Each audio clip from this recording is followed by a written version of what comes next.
Tom Hagedorn, welcome to the Watchman Report. This is Tom's bio. He has been researching the origins of America's public schools for 20 years. He is a member of 6 professional organizations in history and education.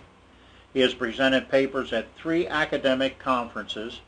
He earned a BS cum laude and an MBA both from the University of Cincinnati and a CPA certificate. So he's essentially a trained businessman who has written an excellent book of history.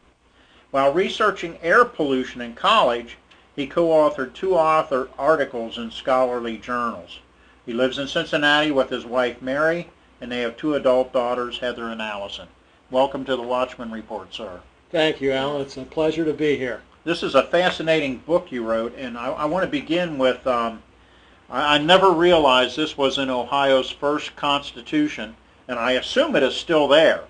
Believe it or not, Ohio's first constitution says, religion, morality, and knowledge being essentially necessary to good government schools shall forever be encouraged.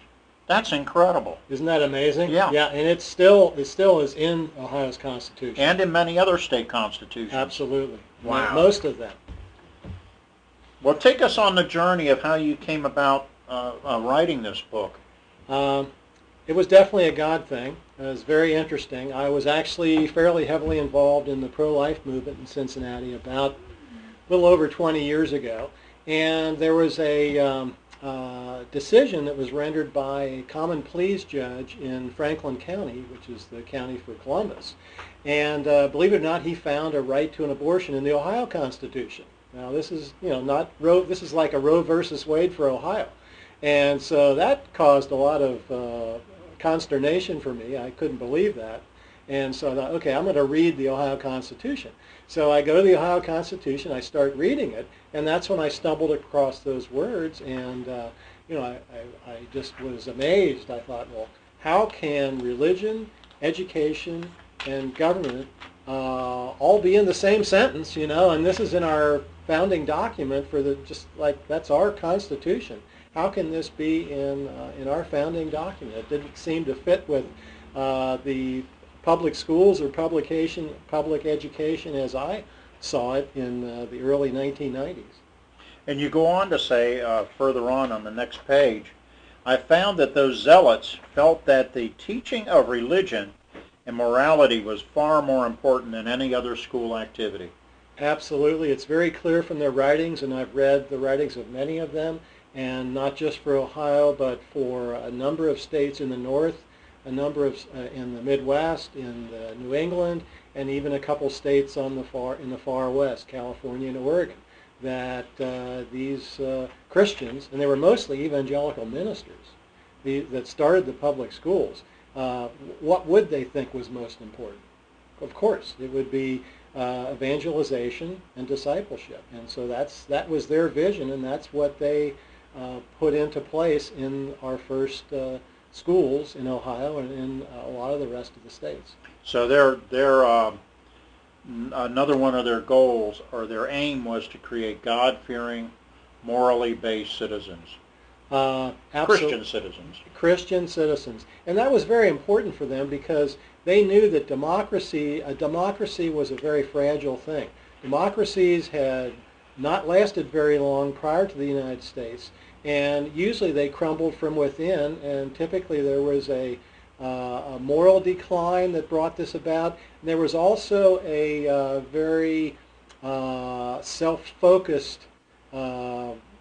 attitude on the part of the citizens and the people in government that brought this about, and so they wanted to educate the next generation of citizens to have a civic spirit, to run their government for others, not for themselves. And doesn't that sound like we could use a little bit of that today?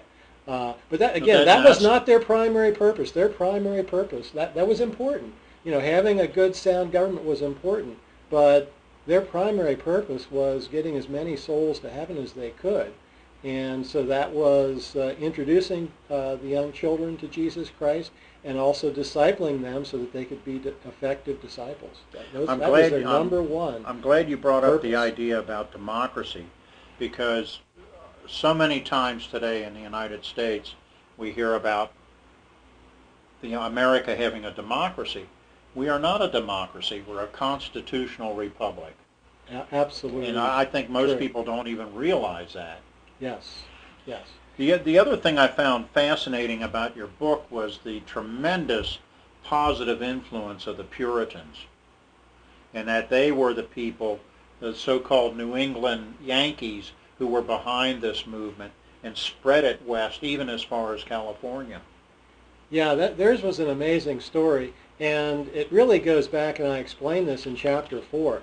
A lot of the secular historians, in fact, almost all the secular historians that have written about this, about how the public schools get started, they always go back and they say, oh, it was the Enlightenment, it was those French philosophers that, didn't believe in miracles, and, they were deists, and no, Jesus Christ was just another man. Not at all. That was not true at all. And of course, would an evangelical minister believe that? And I've proven they've started the schools. Of course not. No, it was the Reformation that really was the foundation for education. It goes back to Luther. It runs through Calvin in Geneva. It goes to John Knox in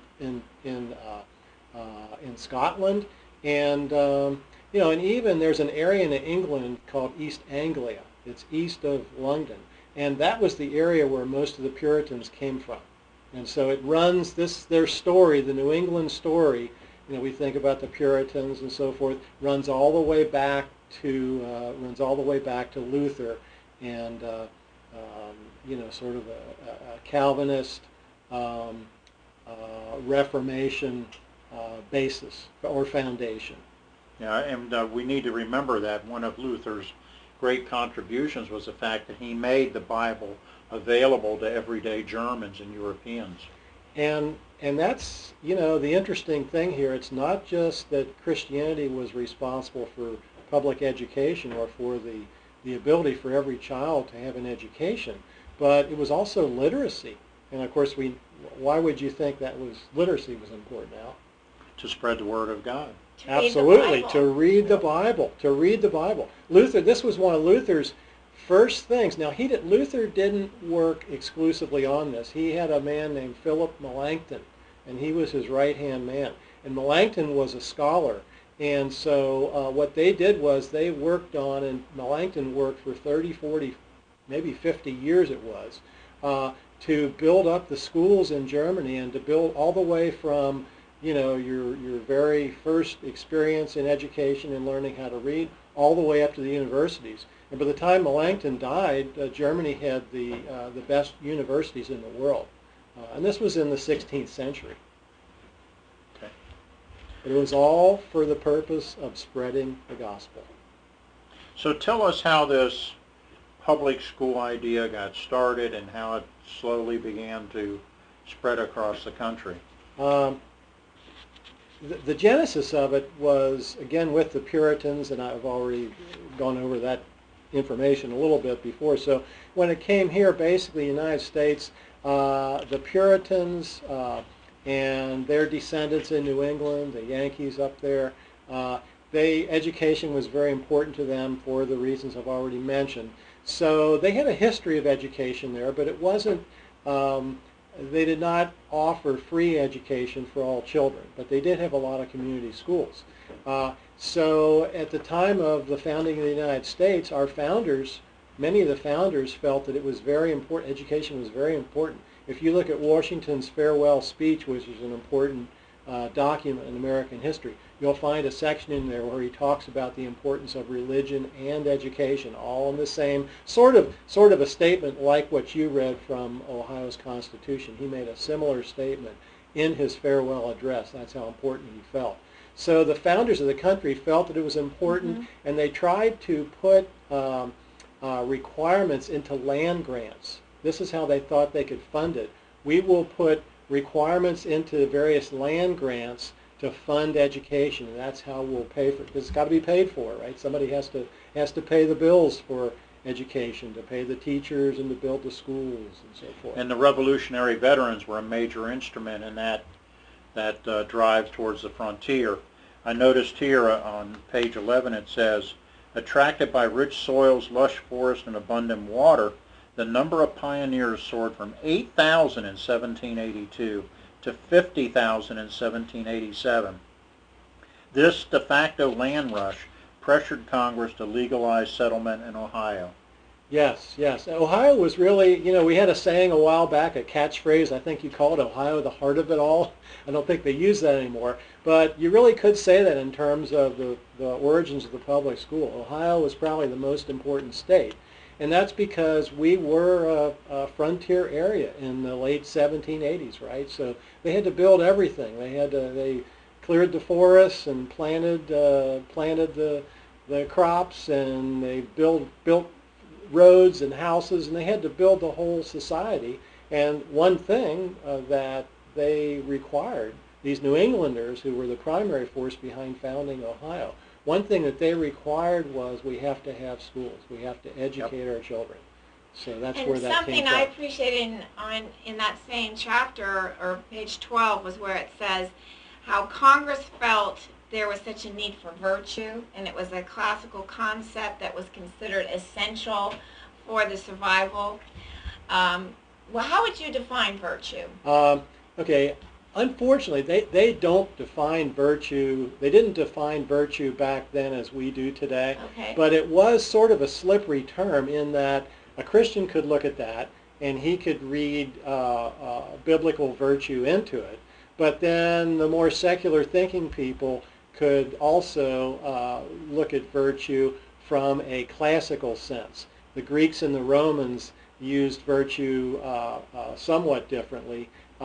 They, especially in terms of politics, they looked at a virtuous citizen as someone who wanted to serve others, to be a real statesman versus the politicians that we have today. So they were looking at it somewhat, not totally, but that was part of their thinking as well. Well, John Adams, the second president, he's quoted as saying that if we don't inspire pure virtue into our people, we'll just have tyrants and tyrannies. That there should be an inspiration given to the people. Well, what better way to do it than to know God's Word?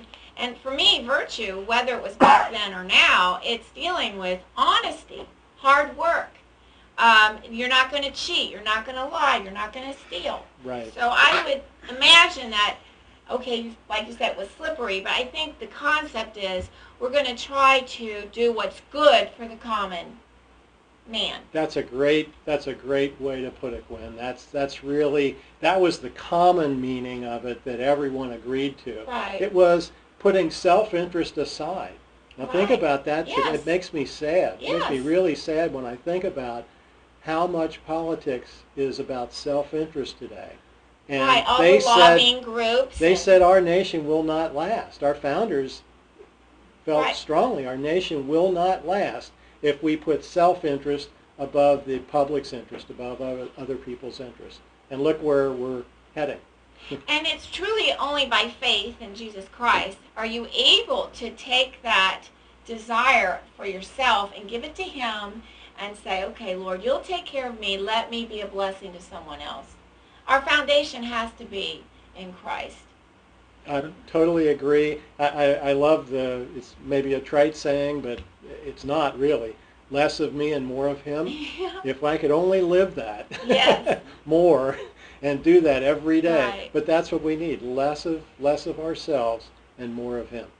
Well, Tom, the land ordinance of 1785 was absolutely critical. It reserved a lot, 16 in every township, for the maintenance of public schools. That was indeed a tremendous, I can't think of the word. Act or a moment of, yeah. Yeah, great, an act of virtue, like you said earlier. Yes, absolutely. The interesting thing there that most secular historians never mention, in a number of these land grants, and that was the model. That was done over and over and over again when Congress acted with different states. They used that land ordinance as a model. So Lot 16 was always dedicated for schools. The interesting thing was, in a lot of the early land grants, including the one that was involved with Ohio becoming a state, where the federal government gave a certain amount of land to Ohio, Lot 29 was for the support of religion. Now, I don't know, we're talking church and state. I wouldn't, that's probably not a good idea, but I still think it's amazing to me to think that it was a very common thing. I think it just shows the respect that our government had for the importance of religion. And then when they said religion, they meant Christianity. Let's make that clear. They meant Christianity. To buttress what you're saying, it said here, the land ordinance failed to provide assistance for religion, which was a long-established New England tradition. That's true. And again, that was an exception in a way, because there were other land acts, many other land acts, where they did support, basically it was supporting the ministry is what it was. And you didn't have to support any particular sect's or denomination's ministry. The money was, when they did this, the money was allocated out according to who went to which church. That's how the money was allocated out. And I'm not suggesting that's a good idea. I'm just saying I think it's a really intriguing idea to think that our government did that back then. That shows how much how important they felt that Christianity was to operating a government. Well, what I was encouraged, though, reading through your book, was that there was always some element of oppression or antagonism against it. So it wasn't like it was just a free, easy, straightforward, we're going to do this and no one's against us type of thing. Yes. There was a struggle. There was definitely a struggle. In fact, that's a theme that runs through the whole book, and I talk about that try to tie those strands together. It is an interesting story. It was a struggle that went from, really the struggle began in the late 18 teens, like about 1819, 1820, and it really wasn't won until the 1850s and 1860s. And there was 3 phases to it. And there was a consistent drama, if you will, that you could see through this. These zealots, and I think that term is very descriptive, these zealots fought, they made some political, it was a political battle that they were fighting to get governments to allow for free education for children. So they would make some inroads, they'd get some laws passed, and then their opponents would come after them. They would have to retreat a little bit, and then the next generation of reformers or zealots would come in. They would carry the ball a little bit further down the field. Then the opposition would come in and push them back a little bit forward, if you think about the metaphor of a football game. And then finally, in the third and final phase, in the 1850s and 60s, they made one final push, and they were successful. And so from that point on, in many states in the north and a couple states in the west, they had schools that were free to any child that wanted to attend them. So. I was surprised to read the heavy influence of the Calvinist ministers and Calvinism in this role.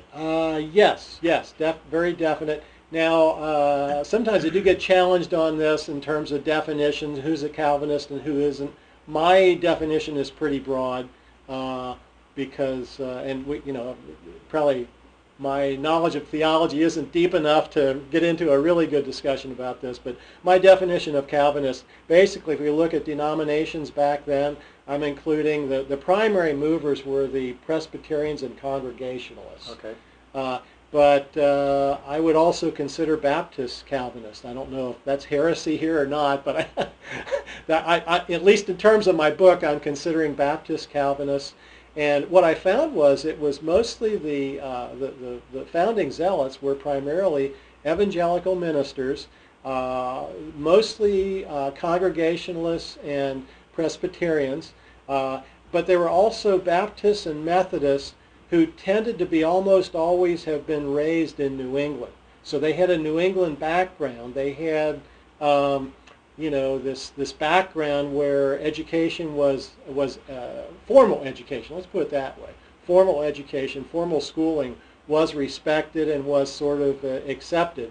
And so they had that background. So they were Baptist and Methodist, but I think it was mostly their New England background that probably made them sort of conditioned them to like the idea of public education. And it's interesting to note too, and we forget this, in an era before the mass distribution of newspapers, sermons were one of the most common forms of public discourse. They were not only heard by church-going people, but they were often printed and distributed to others. Absolutely. There was a large distribution of sermons, and that was a very important.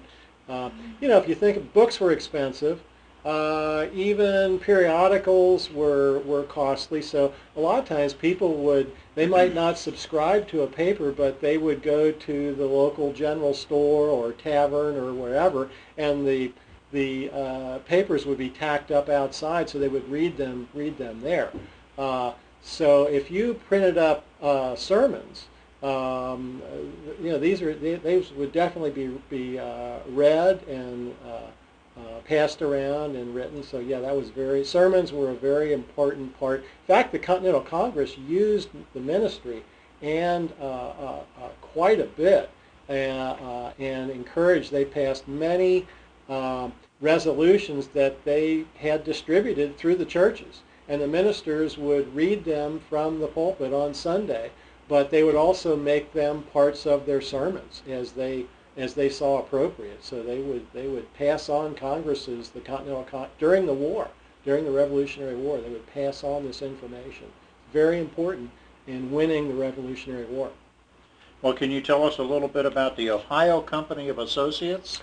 Yeah, fascinating story, and again, Ohio, the heart of it all, right? So there's this fascinating minister who I have a whole chapter on him, the Reverend Manasseh Cutler, who was a congregational minister for 52 years. Wow. In Massachusetts. He was very much a Franklin-esque, a Jefferson-type person, very educated, interested in many things. At times, he was always for 52 years he was a minister, but sometime at times, to make ends meet, he practiced medicine, he practiced law.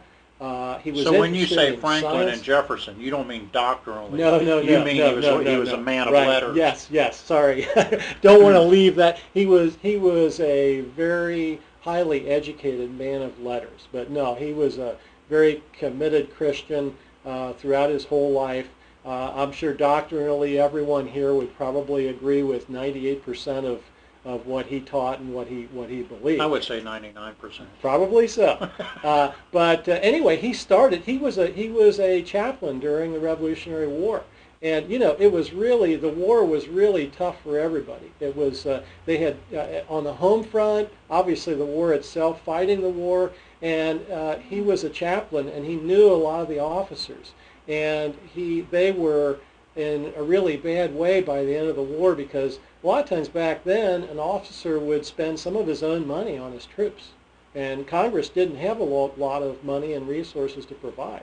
So they actually were spending down their money, and obviously they were at great risk of bodily injury and death. So they had done a lot. So Manasseh put together this Ohio Company of Associates to organize them into a land company, because a lot of them wanted to move west. But the other thing was, since Congress didn't have any money while we were fighting the war, they gave them land grants, all right? But they didn't have any land, right? They had no land. So finally, when they passed the Treaty of Paris with England, we had land, but it had to be surveyed, and it had to be sold, and so this was not. And I tell that very difficult story mostly in the first and third chapters, how that was done, and it was basically the driving force was this great Christian, the Reverend Manasseh Cutler, who made the Ohio Company of Associates happen. And Tom, let me add that we forget sometimes that war went from 1776 to 1783. That was a long war. It was a very long war, and at the end of it, through it, they had hyperinflation. So just think about what happens in some of these South American countries. That basically happened in the United States, and I talk about that briefly in the book. So your money was really not worth much of anything. Physical goods, crops, etc., were where your wealth was. So it was tough on the home front, very tough. A piece of singular trivia, and I think this is accurate. We had 6,000 casualties alone at Valley Forge. That was a tremendous amount of casualties for a small army. Yes, it was no question. They paid a great price for us, a great price, and we are still need to be very thankful and grateful for them and all the other Americans that have served our country over the years. So what do you think is the reason our government has ignored our history? Why are the public schools avoiding this? That's the story behind the story. And that's part of, you have to ask, maybe question my sanity. Why would somebody work 20 years on something? Well, the thing that kept me going was, as I started off, and I mentioned how I first got interested in this, I read that part of our Constitution that tied Christianity with education and with government, and yet when I went to the textbooks, I found almost none of this. And I thought, well, I must be wrong. I'm self-trained in history. I'm self-trained in history, and believe me, I have spent a lot of time bringing my game up to speed. But so I thought, well, surely I can't be right. All these PhDs in history have to have this right. But the more I looked at what they read, and then I would go back and read more of what the founders of the schools read, I had this huge disconnect. First of all, since they were mostly ministers, you wouldn't know that from the writings of the history books. Their titles have all been taken out. The Christian motives that they had have all been taken out and are not in the textbooks. Your school board, not your school board, your superintendents, your principals at your schools, they've all usually have courses in the history and philosophy of education. They have not been exposed to any of what's in this book.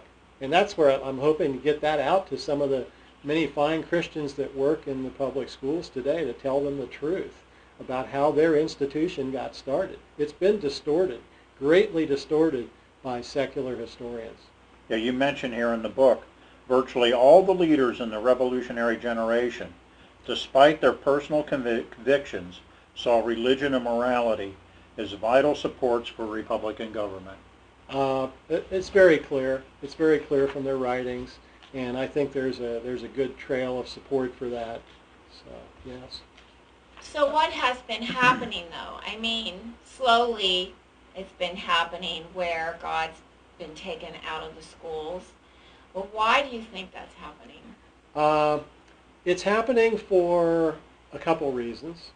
There was always I'll give you the short answer on it. It started back with the rise of socialism in the late 19th century and early 20th century. And actually this is a really a cautionary tale for the church. This really started in the church. This church started getting more liberal during the latter part of the 19th century. And if you want to study the social gospel a little bit, and of course, we are supposed to love our neighbor, and I think that's pretty obvious from many evangelical churches that we do that. But unfortunately, some of the people in the church gradually forgot the Bible and started focusing more on just the social outreach and helping the downtrodden and working in the world. And they sort of got infected by the world. Some of those actually got into socialism, but then there were also more secular thinking, secular motivated people that also got into socialism. So at any rate, as you're probably most of the viewers are well aware, Karl Marx was no fan of Christianity, and what religion was supposed to be, the drug of the people or something to that. Opiate The of the opiate of the masses. people or the masses. Yes, Right. thank you. Okay, so this was so now you have these historians, and really American history didn't really start. They didn't really do serious history till the late 1890s, 1900. As they did this, they're looking at this through the lens of their belief that religion is a negative thing, Christianity Right. is a negative thing. So when they looked at this, they couldn't see. They probably didn't even understand the motivation. They weren't interested in it. And I don't know that it was necessarily a conscious thing, but they started twisting how the schools got started to fit their worldview.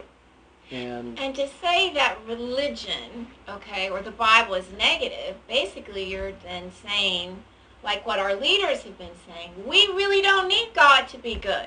We can be good on our own.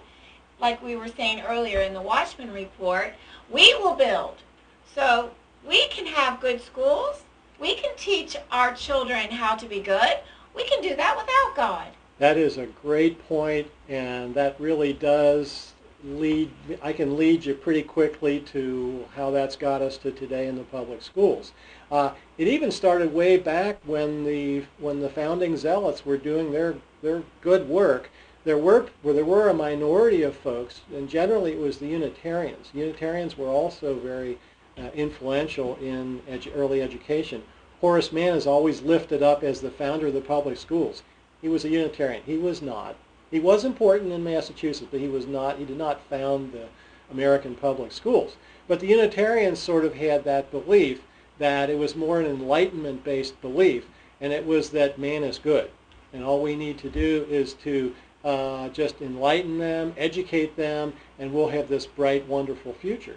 The founding zealots knew that the world is broken, and we're fallen creatures. And even once we've accepted Christ, we still have that sin nature that we're always fighting within us. And so there was a basic, what would you call it, skepticism or a level of care that these children have. They need discipline. They need to be nurtured. They need to be obviously brought up with the Bible and with biblical principles. But they had a skeptical view of man, whereas some of these liberals had a positive view of man, that all they need is a little bit of education and they can do great. Now, if you want to fast forward quickly, in the 20th century, John Dewey is probably, if you look up John Dewey in any education book, he is the most influential person in the philosophy of education, bar none. Extremely influential person, as well as Columbia University.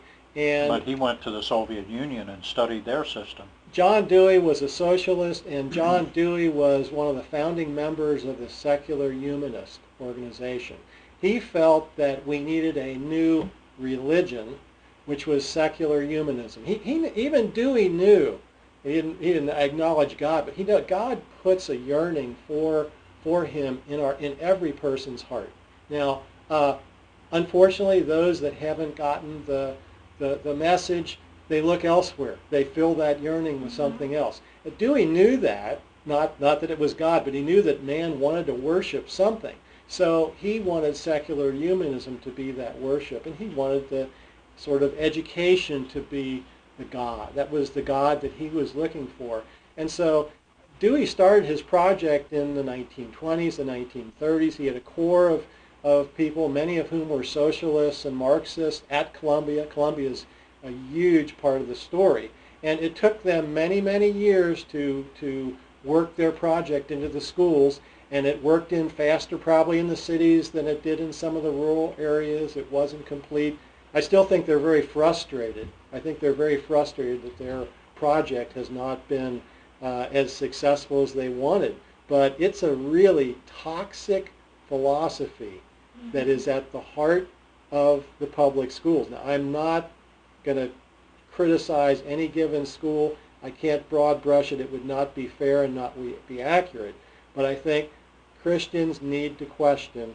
They need to know if their children are in a public school, what are they being taught? Look at the textbooks, read the textbooks, go to some classes, look at the curriculum. And it's really a frightening thing for a Christian. So It what do really you is. think then of the movement of homeschooling? It's awesome. And I'm not And saying it's a threat to the secularists. uh, it definitely is a threat to the secularists. They don't like it and they fight homeschooling because anything that takes kids out of the school means they get less funding. They're looking at it from a funding standpoint. But there's not one answer. You can definitely be a committed Christian and send your kid to a given public school, and it can work out fine. Not saying that it can't. You can also go the route of a Christian school. That can work out fine. And obviously homeschooling is a very good option. The main thing, and this is what I so much like about this program, is the main thing that we're trying to do here is just to get you to, if you weren't questioning this before, if you weren't questioning education before, it's to question and find out, do some research, some education for yourself, and then decide what's best for your children or for your grandchildren. You may need to nudge your children a little bit about your grandchildren, that how are they being educated? Tom, I'd like to back up and go into some of these men who were behind this movement, although they weren't even Americans. You mentioned Reverend Francis Hutchinson, Reverend Thomas Reed, and Common Sense, Adam Smith, and Reverend John Witherspoon. Yes, very important. There was a philosophy which has been pretty much forgotten. I don't think it's taught much these days in philosophy departments or in history departments, but it was called Scottish Common Sense Realism. And some scholars actually even... My wife loves to hear that. Say that again, Scottish what? Common Sense Realism. She must be Scottish. Yes, she is. Okay. And she must have common sense. Yes, she does. All right. Well, that was more so than me. Since this is on tape, I'm glad you said that, Al. that could, if you said otherwise, that might have come back to bite you. But okay, so Scottish Common Sense Realism. This was a philosophy that really married. The philosophy was extremely comfortable and actually works well with biblical Christianity. There are no conflicts. I shouldn't say no, but let's just put it this way. A Christian could be a proponent of, a follower of Scottish Common Sense Realism and be very comfortable doing that. Whereas the other aspects of Enlightenment philosophy, most of them are really pretty antithetical to biblical Christianity. And the men that you mentioned, those were the primary leaders of this thought, which they brought over to the United States at Princeton. That was Reverend Witherspoon, who was important at the founding. I forget if he was a member of the... I think he might have been a signer of the Declaration of Independence. I don't know. He was definitely... Witherspoon was definitely one of the our nation's founders at the time of the Revolution. And he spread these ideas through Princeton. Later on, Timothy Dwight, who was, I believe, a grandson of Jonathan Edwards, he spread this same philosophy through Yale. And then it spread out through all the ministers and the others that were educated.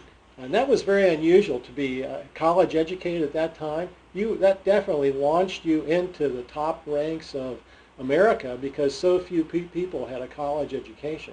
And it gave you a lot of advantages too. You could express yourself verbally and in writing in ways that most other people couldn't. So you were going to be a leader if you graduated from one of those two colleges. So that's how they spread. Now that's how this whole idea of public education was spread, was through those universities, starting with those Scotsmen who sort of developed this philosophy. I think most Americans don't know that Yale and Harvard and Princeton were actually founded on biblical principles, that they were universities that had that as their base. I don't think most Americans realize this. I know they don't. I know there's a number of Christians that do. But the interesting thing to me is there were also many other colleges. If we look here through the Midwest, if you take the whole Midwest, take any state you want to, and take a small liberal arts college that's been around since for the last 150 years or so, chances are very good that it was started by an evangelical. Yeah. And now today, they don't have, you can't even tell they're Christian. Mostly. That's not That's right. 100%. Well, take like Denison, which is a really good college. Denison, that was a very strong evangelical college. Okay, I didn't know that. Marietta College. They all had a very strong Christian origin. Yeah. And it was generally it was one of these ministers that was educated at Princeton or Yale that came out here to found a college, and they also were involved in starting the schools. Yeah. So it just shows how if you're not on guard, it's just going to slowly walk away the teaching from God. It's just our natural inclination. It is. It really is. And so that's where, I don't know if I'm totally accurate about this, but I think the Methodists are called Methodists because of a method. Right. And it's because of daily prayer, Bible study, Right. worship. That's what we have to do. That's what we, as Christians, Right. that's what we have to do to stay. I know I do. I Right. get off track, but I Right. start my day off with prayer and Bible study, and that always gets me back on track. Every time. It always gets me back on track. Things that I was thinking about maybe incorrectly the day before, or worries that I had, they always seem to be better by the end of that prayer time and that Bible study time. So, yeah, if you don't constantly, well, it's like an athlete, or it's like someone training to run. Right. You have to train every day, right? If you That's don't, right. you lose your skills. And Yes. it's the same thing with spiritual There's a or spiritual ministry. health. There's a ministry called Back to the Bible, and they did Yeah. a survey, and they found out that Christians who only read their Bible, and that's pretty many times, 3 times a week, those who read it 3 times a week, their lifestyle was no different from a non-believer. So you might be patting yourself on the back saying, well, I read the Bible 3 times this week. Well, according to this survey, your lifestyle is no different. It Yeah. really is something that we need to do every day. Like with the Israelites when they were in the wilderness, they had to pick the manna every day. Right. You know, so it's it's an encouragement. First of all, it's discouraging to hear in a way what you're sharing, but it can be an encouragement if we say, okay, I don't want the world to influence me. So how, God, can you use me to influence the world? And that's going to be in His Word. And this, what you're writing about, that's what our nation's foundation was built on. And this can inspire us. It can, but unfortunately, and this is my ministry, my mission, is a lot of it's been stolen from us. It's Yes. literally been stolen from us. And I'm not going to say, I do think in a lot of times it's been unintentional. It's just been, if you have a certain worldview, if it's a secular worldview, if it's a Marxist worldview, you're going to look at the world through different lenses than we do. And Definitely. you're going to see Yep. things different. You're not going to see what we That's see. right. But in some cases, I think it is, no question, it's also intentional. Yep. It has been intentionally, our Christian history, a lot of it has been stolen from us. And so I'm trying to reclaim one part of it, one small part of it, the Right. history of the schools. But as I go on, I have a second book that I'm working on, and it's going to be more expansive. It's going to deal with, do you know, for example, do you like basketball? You like basketball, Al? How'd you know that? How about you, Gwen? No. All right, that's okay. College basketball. That's I like okay. college basketball. College basketball. Do you know that we can thank a Christian, a good Christian man, Dr. James Naismith, for inventing the game of basketball? And do you know that he invented it because he was an important part of the YMCA movement, the Young Men's Christian Association, which at the time was an extremely spiritual organization. It was not and I'm not going to, I go to the Y several times a week, so I like the Y, and they do some great things, and they do have some good charities that they get involved with. But they've been trying to take the word Christian out of their title and their organization. Okay, it wouldn't surprise me, but if you go back to when it was founded, the YMCA was a very Christian organization. And so Dr. Naismith, he wanted to combine he wanted to find a game that the young Christian men could play this is in Massachusetts, that they could play in Massachusetts, where they would learn a lot of Christian characteristics and treat each other in a Christian way, compete fairly and so forth. And so he got a peach basket and tacked it up on the wall, or however he did it, you know. So yeah, Dr. James Naismith, a very committed Christian, for Christian purposes, invented the game of basketball. Wow. That is really So there's a lot of other. interesting. My second book is going to cover United Way. The United Way, I think it's called United Way, used to be called the United Appeal or Community Chest. This almost sounds like the start of a joke, but United Way was started by a minister, a priest, and a rabbi in Denver in the 1880s. Wow. Yeah. Yeah, they saw Denver was a mining town, and there were a lot of, you can imagine, there were a lot of problems with alcohol, prostitution, gambling, theft, violence, you name it. Do you want to hear an Yeah. amazing statistic? So, yes. 100 years ago, what do you think the average consumption of whiskey was in the United States? I have no idea. 88 bottles a year. Can you imagine that? Yeah. 88 bottles of whiskey a year. I actually do touch on drinking back in the 1820s, 30s, and 40s. That's a part of the story here. Okay. Yeah, because there was a temperance.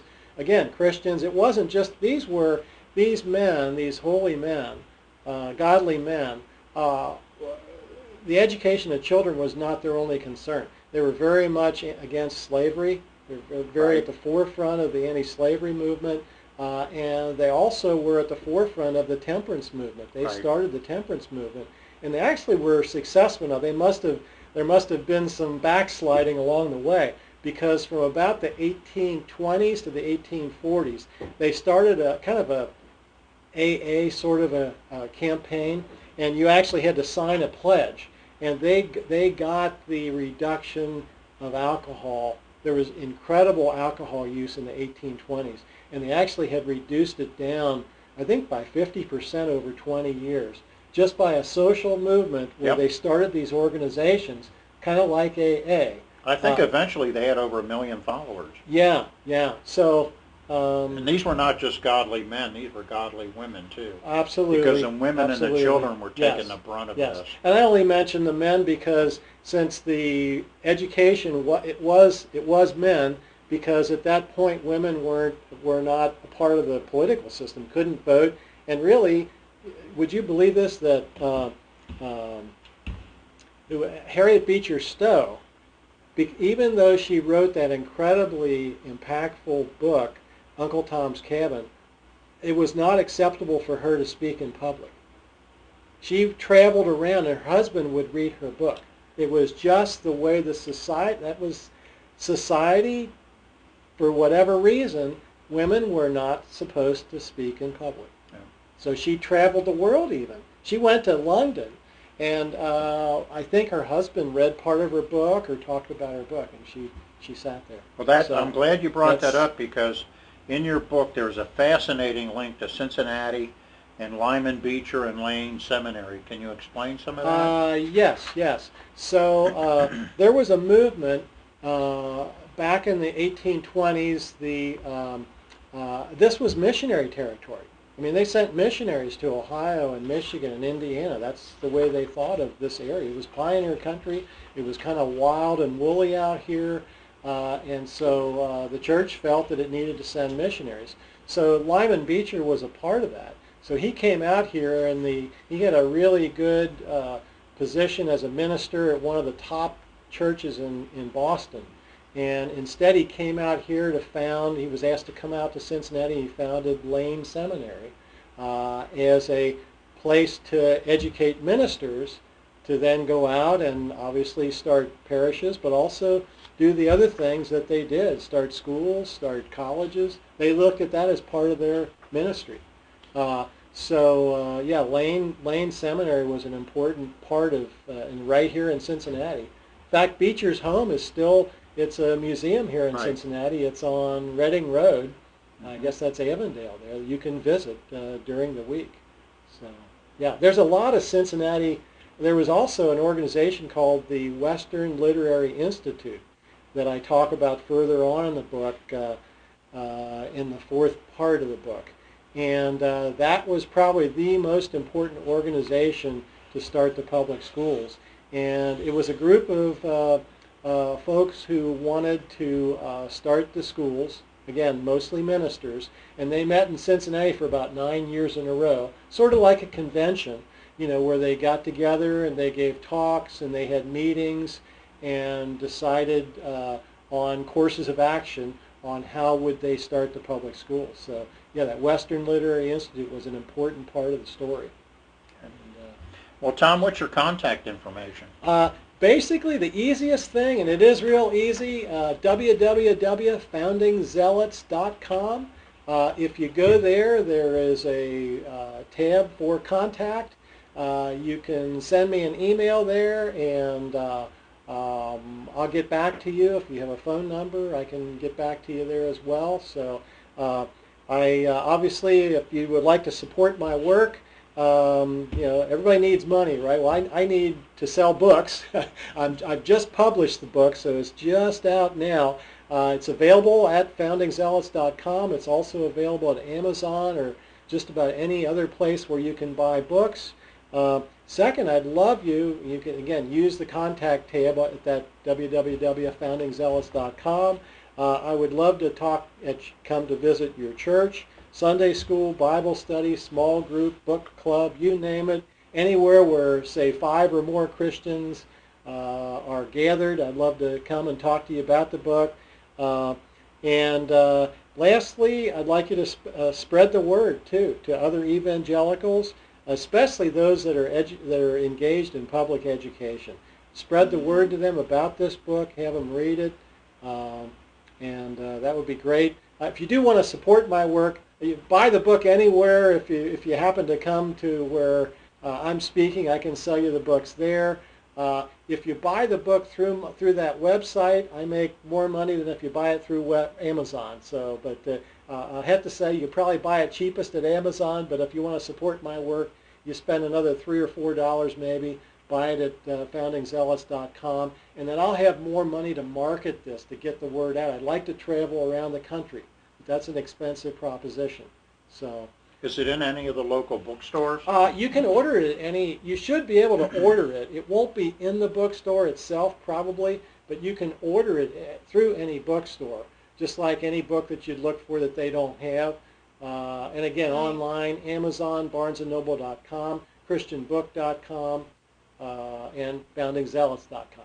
But as you were saying, it's more of an advantage if they were to buy it directly from you. It helps me. It doesn't. It only costs you maybe, I don't know, $3-4 more. It's just the funny way the book business works. I make a lot more money, and you're still getting a good. You're not spending a whole lot more. You're spending $2 or $3, $4 more. I get a lot more if you buy it. Actually, I get the most if you buy it directly from me. Secondly, if you buy it on my website, then I make more. I make less, but still a lot more than Amazon takes a lot, and that's great. I mean, buy the book anywhere, but if you buy it at Amazon, I make less than $1 a copy. It's Wow. You don't make a whole lot of money when. But you know, main thing, I want people to get this information. Mm-hmm. So if everybody bought it at Amazon, I'd be thrilled to death. Mm-hmm. I want the information out there, but the more revenue I can generate from book sales, that just is going to get plowed back into marketing. I can buy some ads. There's places where I can advertise directly to Christians, but that's expensive. National advertising is expensive. And we can tell our listeners that they can also be a part of promoting your book by taking this video and sharing this link with their friends. Absolutely, that would be awesome. Yes. Do you have any book signings or appearances? I don't. I'm actually, you know, when you launch a book, there's a launch date, and my launch date this is pre-launch date really. So okay. I have publicity and things planned, but I don't even have my large supply of books yet. So You've the got a Watchman copy. Report is on the cutting edge. You're on the cutting edge. You're leading the way. So I don't have any yet, but I expect to have a number. And so I'm open for booking. If someone watching the report wants to book me for their meeting, I'm ready to go. I wanted to get back to your book again because you got a fascinating statistics here about the McGuffey Reader. Oh yeah, amazing. You wrote here it was during McGuffey's time in Southwest Ohio that he built friendships with the Beecher family, which gave him the opportunity to produce his history-making contributions to American education. And then in the next page you wrote, the textbooks were an immediate success, with sales reaching 7 million in 1850 and culminating by 1920 in sales of 122 million. And that's a huge number when you think about it. That's 70 years. That's 70 years, and that's the longevity of it was amazing. The number of books sold was amazing. And the other thing to contemplate here is, books were expensive back then, and these were textbooks, right? So what would happen is families were fairly large. The oldest child would get the first McGuffey book. Then when they were done, it would get passed. When the second child was ready to go to school, they would get that same book. It was passed through the family. So 120 million books, who knows how many people actually used and read those books. And then when that family was done with it, they would sell it to another family. Because originally you had to bring your own textbooks to school. The school didn't provide the textbooks. It was only gradually later on in the 19th century that school districts started actually buying the textbooks and providing them. Well, what was so special about this McGuffey textbook? Well, what was so special was it worked well with the society at the time because it was based on biblical principles. It had a lot of Bible quotes, a lot of the stories in the readers. If you've ever, they're all over. I have a couple. Okay. You can get McGuffey's readers pretty easily at in antique shops, or they're available. And if you look at them, and I have this in the book. I have some of the titles that are very Christian titles to some of the stories in there. So it's because the McGuffey Reader coordinated well with people's Christian beliefs. That's why it was so successful. Yeah, for so many years. Well, there's another interesting link here to Cincinnati. Reverend Calvin Stowe. Yes. Tell us a little bit about him. Very interesting man. He was Harriet Beecher Stowe's husband. And Calvin was also a professor at Lane Seminary, which we talked about before. And by the way, what happened to Lane Seminary? I don't know. I don't know where the building was. It did. There was a dispute over slavery that caused a controversy there. I heard about that dispute. Yes. There was a dispute, but I'm saying I'm hearing you. But there was a dispute that arose at the seminary. There was a difference of opinion. They were all against slavery, but some of the students wanted to get more radical about it. Some of the professors were saying, "Hey, we're here to get an education, and so we're spending too much time on this issue."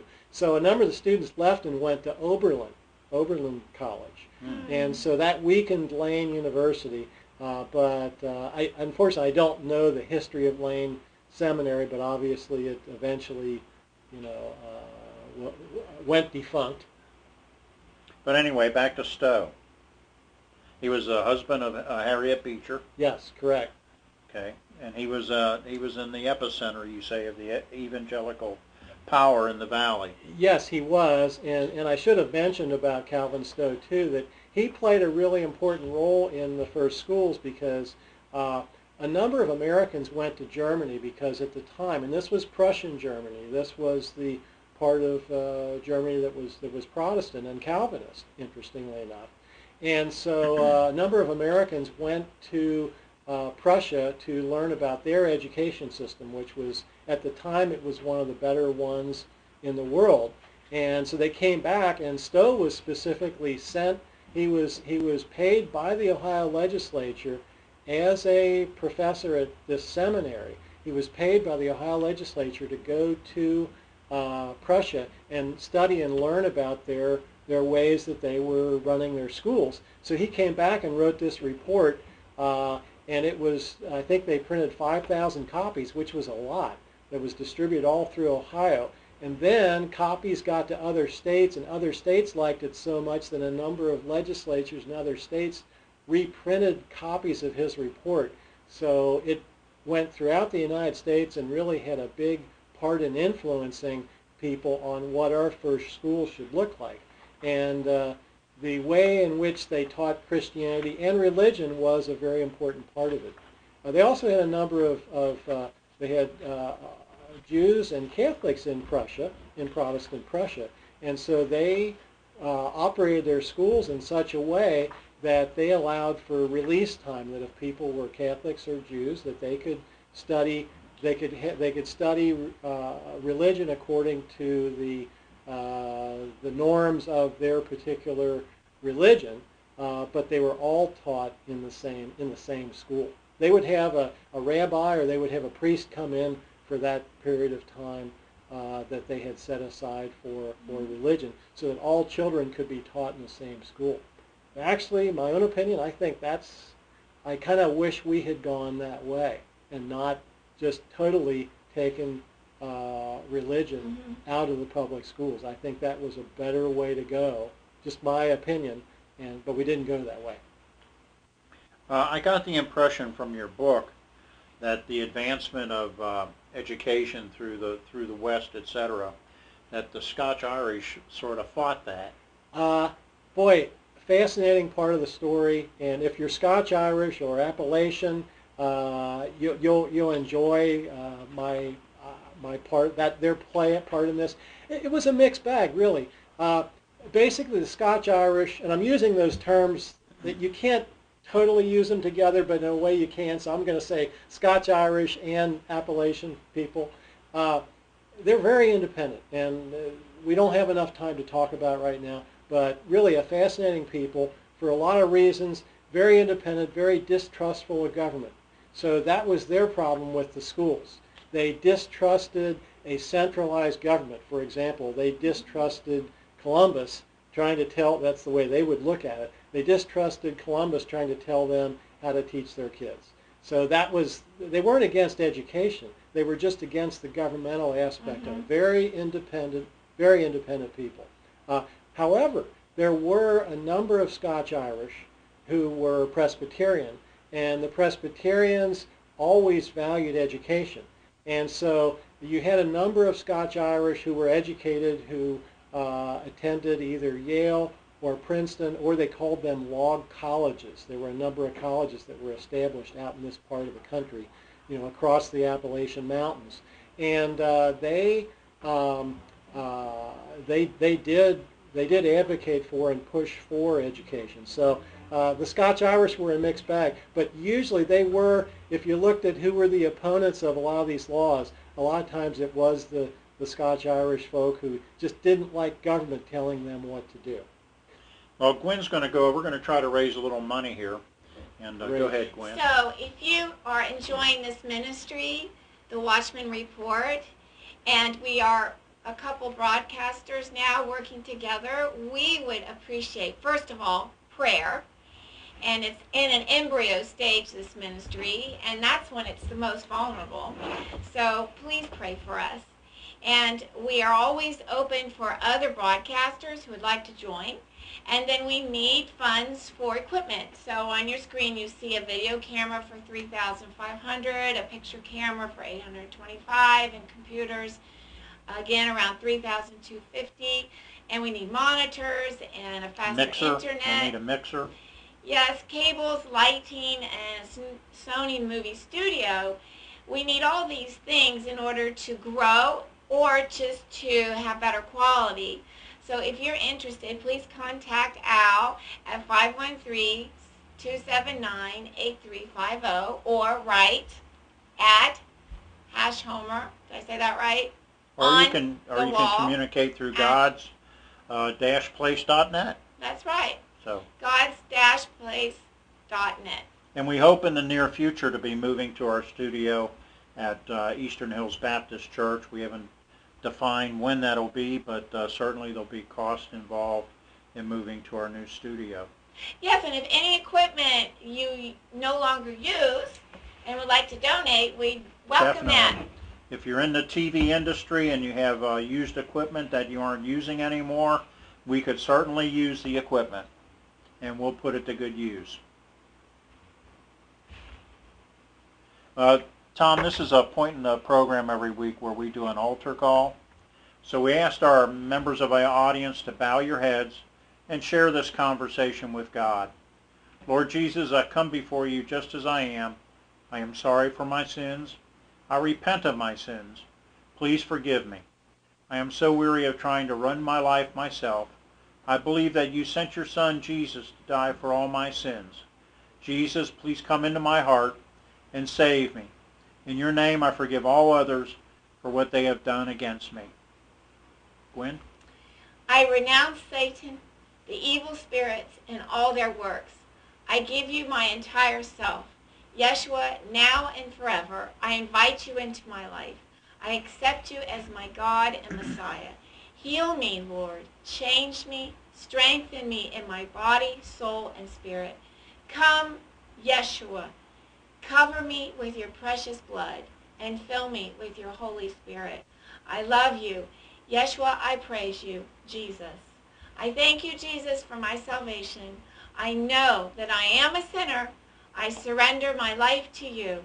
I shall follow you every day of my life by your grace. In Jesus' name. Amen. May Yahweh bless you and protect you. May Yahweh shine his face upon you and be gracious to you. May Yahweh lift up his face unto you and give you peace in the name of the Prince of Peace, Yeshua HaMashiach. And thank you, and God bless, and we'll see you again next week.